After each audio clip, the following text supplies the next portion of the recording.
Образованието е пред голема реформа која треба да се реализира во периодот од 2026 до 2032 година, изјави министерката Весна Јаневска на настанот со кој започна креирањето на стратегијата.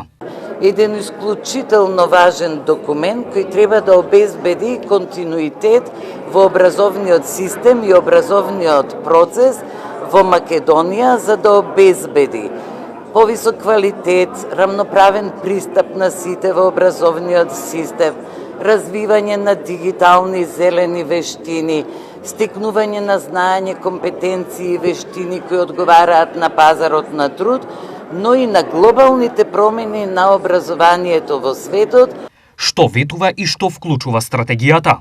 Она што не ги дало резултатите очекувани од предходната стратегија, ќе го модифицираме и секако ќе внесеме нови елементи, затоа што не можеме да стоиме во место, мора да се прилагодуваме на глобалните потреби.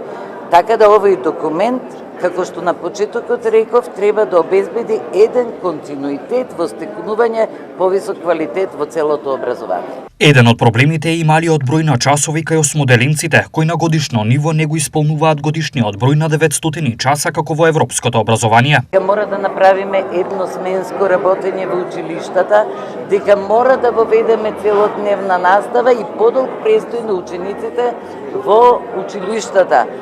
Затоа што сме ги виделе овие нешта кои УНИЦЕФ ги посочува и јас сум благодарна за помошта која ни ја пружа за сите чинители во образованието да разберат суштината на барањата.